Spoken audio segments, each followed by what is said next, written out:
Now, my grandmother was a wonderful person. She taught me how to play the game Monopoly. She understood that the name of the game is to acquire. She would accumulate everything she could, and eventually she became the master of the board. And eventually, every time, she would take my last dollar, and I would quit in utter defeat. And then she would always say the same thing to me. She'd look at me and she'd say, "One day, you'll learn to play the game." One summer, I played Monopoly with a neighbor almost every day, all day long. We'd play Monopoly for hours. And that summer, I learned to play the game. I came to understand the only way to win is to make a total commitment to acquisition. I came to understand that money and possessions, that's the way that you keep score. And by the end of that summer, I was more ruthless than my grandmother. I was ready to bend the rules if I had to win that game. And I sat down with her to play that fall. I took everything she had. I destroyed her financially and psychologically. I watched her give her last dollar and quit in utter defeat.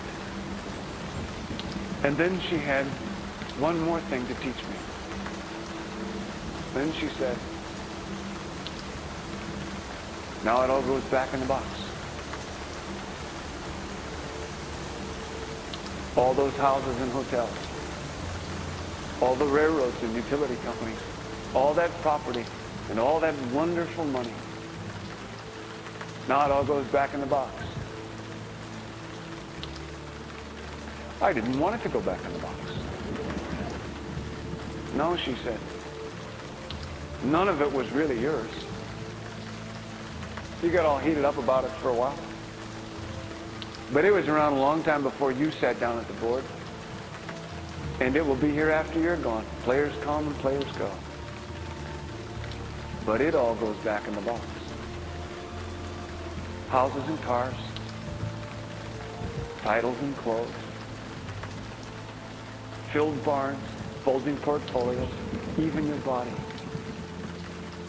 Because the fact is that everything I clutch and consume and hoard is going to go back in the box, and I'm going to lose it all. That's not much of an ROI on that. You have to ask yourself, when you finally get the ultimate promotion, when you've made the ultimate purchase, when you buy the ultimate home, when you have stored up financial security and climbed the ladder of success to the highest rung you can possibly climb it, and the thrill wears off, and it will wear off, then what? How far do you have to walk down that road before you see where it leads? Surely you understand, it'll never be enough. So you have to ask yourself the question, what matters?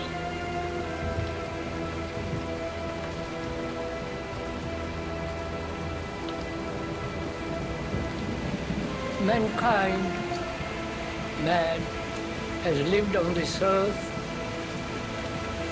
over 50,000 years, and perhaps much longer or for a less duration. During all this long evolution, man has not found peace on earth.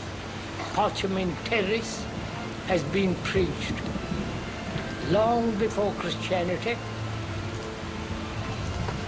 by the ancient Hindus and the Buddhists.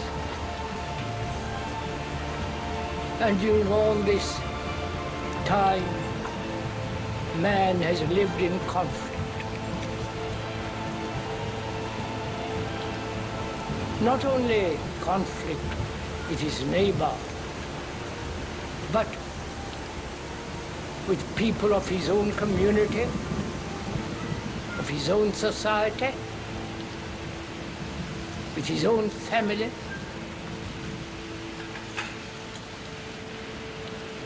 He has fought, struggled against man for the last 5,000 years, and perhaps more historically. There have been wars practically every year. And we are still at war. believe there are 40 wars going on at the present time. And the religious hierarchy, not only the Catholics but the others groups, have talked about pacem in terris, peace on earth, goodwill among men. They never come about to have peace on earth. And they've talked about peace in when you go die, you go to heaven and you have peace there.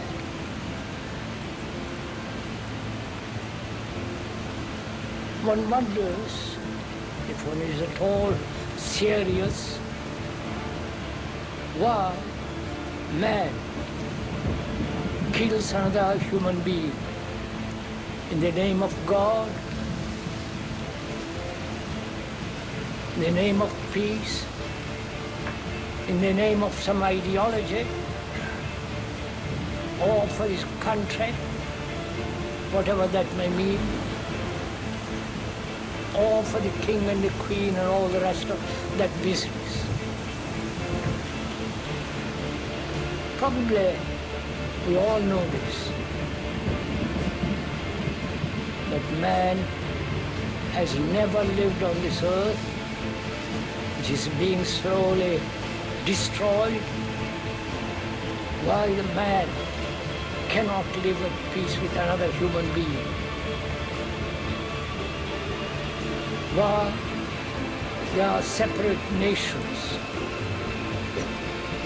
which is after all a glorified tribalism,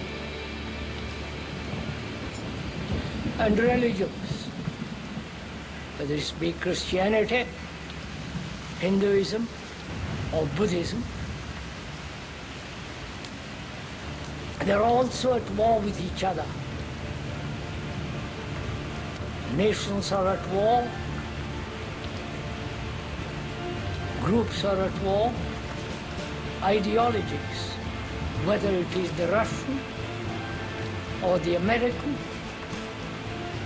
or any other category of ideologies, they're all at war with each other, conflict. And after living on this earth for so many centuries, why is it man cannot live peacefully on this marvelous earth?